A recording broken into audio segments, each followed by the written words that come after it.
So I've been working on this set of French doors in the shop, and it came to the point where I needed to put glass in here. I wanted to make double insulated glass or double paned glass, and the estimates I got for it were just exorbitant, thousands and thousands of dollars.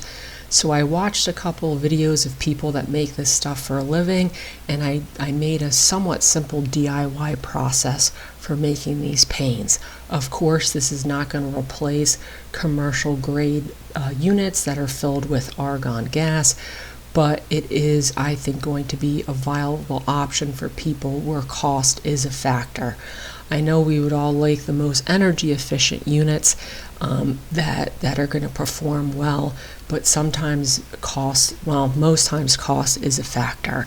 So I'm going through this process really quickly while I do this intro, because I posted a short of this and I got a lot of questions, and I wanted to clear up a couple things before getting into it. People that don't want to watch the whole video, you should be able to glean enough information from this quick process I'm showing right now to do it yourselves. I did not invent this process. I modified it from a video I saw on YouTube, which I'll link in the description.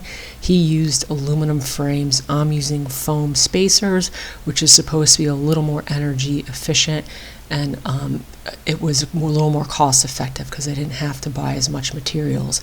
If you do this commercially, there's a lot of expensive tools you can buy. I didn't want to do that because I'm not planning on making insulated glass in the future, so that is basically what this is going to be. So I got the glass cut, and if you're making doors, you should be using some sort of safety glass for that. And then I kind of printed out the instructions online. These are 2 jigs you can buy. I didn't want to spend the money on these because they're not inexpensive. One of them is a notcher for laying the foam around the glass, and the other is a special unit to go on the end of the caulk tube.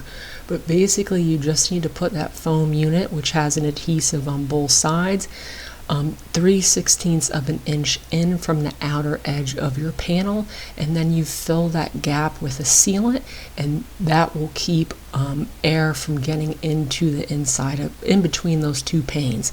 Fogging occurs when there is a gap or a break in that seal, and then moisture can get in and condensate. So it's really important to get that seal perfect. I had to make a couple jigs. I'd kind of designed and made a couple jigs to make this process DIY friendly. Obviously, I'm using a table saw for this, but once you see the process, you could probably modify it or buy some angle iron or angle aluminum if you don't have a lot of tools. But basically all I did was I had a 1/2 inch piece of MDF. I cut it the exact same size of my glass panes. I gave myself a little bit of wiggle room, maybe a 32 of an inch, just in case the glass wasn't all cut to the same size. I lined up these strips of cedar. These are just, it's 1 inch by 1 inch. I had this laying around my shop from an old project. You could really use any scrap for this. And I'm just cutting a 1/16 of an inch rabbet on all of my pieces. Now you could do this with a dado stack. I didn't feel like changing out my dado stack, so I did it with a single blade. It's basically just 2 cuts, the vertical cut and the horizontal cut, and there's my rabbet. So the height of this is a little bit higher than the height of that glass panel, so it slides in and out perfectly. And then I'm basically just going to tack this frame to that MDF. So you can see I'm sizing everything and cutting it. I'm just going to tack it in place with some brads, and then I could slide my panel inside. All my glass pieces will slide in and out. You could see how there's a gap underneath that lip.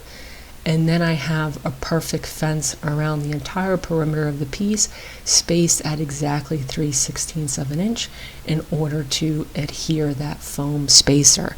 Now that foam spacer has desiccants in it, which is essentially, if you've ever opened something like beef jerky with that little silica gel packet, it's the same sort of stuff. It's used to pull moisture out of the air. So that foam spacer already has that.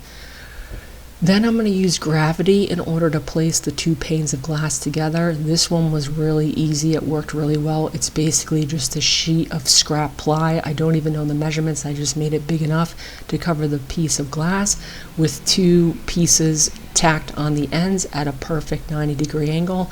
And then I had a scrap piece of wood laying around the shop so I could put it at an angle because I wanted to use gravity to help me align those pieces.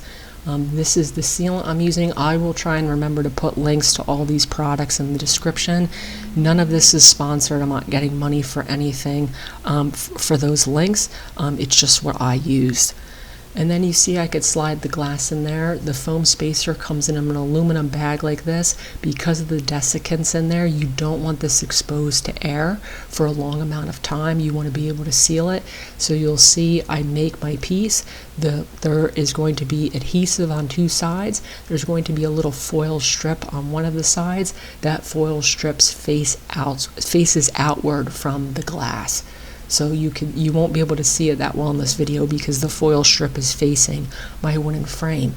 And then I just line it up against the window. This is the first unit I made. In order to make the corners, I was kind of cutting with scissors little notches out so I could turn it, and then I could slide out my piece. As soon as you're done using the foam, I've sealed it back in the container because, like I said, they tell you not to let it be exposed to the atmosphere for a long amount of time. I could just place this in my second jig, peel off that adhesive strip, and then I could place the other piece of glass on it. You can see I could line it up with my fence and then just plop it in place. It's much easier to do this with a fence and with it cheated a little bit vertically versus on a flat surface. And then it's just a matter of filling this gap with this sealant. Like I said, this is a silicone. It kind of reminds me of the consistency of tar. It gets on everything. This was a really sloppy process, but the nice thing is you'll see later in the video, once this stuff dries, it's really easy to clean up. So I didn't spend a lot of time making sure I got it off every surface. Now, after I'd done the first one, I made a couple of changes to make the process more streamlined. One of those was I happened to have a chisel gouge, and in the directions for their jig, it shows you they actually notch the corners in a semicircle. So that makes it easier to turn. And then the piece I have for putting the caulk on, I made it a little undersized. It was hard to use that little piece of wood I had to push all of that sealant in. So now it's undersized and I could access all the edges. Other than that, this process worked really well. I was pleasantly surprised with how well it worked. So you see when I get to the edge, I can use my gouge to make a little semicircle. The goal here is not to go through the foam outer edge, keep it on that black foam surface, and then I could turn my corners much easier, became a faster process. All I'm really doing is once I get to the edge, I kind of clamp it on either side with my two fingers as marks, and I use that chisel in between the fingers, and this worked really well, so I could get it around. Now before I'm putting all this together, I'm cleaning thoroughly both sides of the surface of glass. I kind of touch it in parts in the video, but the outer glass I'm not really concerned about until I actually put it in place. You can see how nicely that little notch makes the corners. This is the gouge I am using to do that. And then, like I said, it's just a matter of, this was a little bit of a longer process. I still have a couple more units to do. I would say once I had this down to a more exact science, I could get one unit done in about 20 minutes, and it took, and I'm making 20 of these. And like I said, the whole reason I DIY'd this is because to get these professionally made would have cost a fortune. So that is basically what this is, and like I said, I want to emphasize I did not invent this process. These are materials that are sold on the market for this exact application. I just streamlined it a little bit for people that didn't want to spend the money on the tooling for this because they're not professionals. You can apply this stuff with a hot gun, the caulk, so it dries instantly. Those are very expensive, so I just got the tube caulk, and it says to let it dry for 24 hours for every 3/16 of an inch, but I'm going to let this stuff dry for a couple days before I put it in the unit. And once it goes in the unit, it's also going to have another layer of vulcanizing silicone around it, which will help seal these edges. But that is basically what these units look like. My first one was not as clean as the other one, so I'll probably put that towards the bottom of the door, which is a little bit harder to see. But like I said, I was pleasantly surprised with how it was easy to streamline this process. Now, for the video's purposes, I'm going to clean up the top of this a little bit. You could see it comes off really easily with just a razor blade. and it's going to fit quite nicely into my panels. Like I said, keep saying I'm pretty happy with how these turned out. And this unit I am making for someone I know, so I could keep you updated on the fog issue. People keep asking me if it's going to fog, and obviously the design is so that it doesn't. But if you don't put that caulk in properly, these pieces will fog. And then if you're watching this series on the French doors, this is the exact same process from both of the books. The older book doesn't even have this sealer. They were just using a piece of wood in between the double layers of glass. And then the nicer book I had, the guy that makes doors professionally, he's using professional grade insulated glass in his units, which, like I admit, is going to be a little bit nicer than this, but the double pane should give you energy efficiency much more so than single pane on something like this.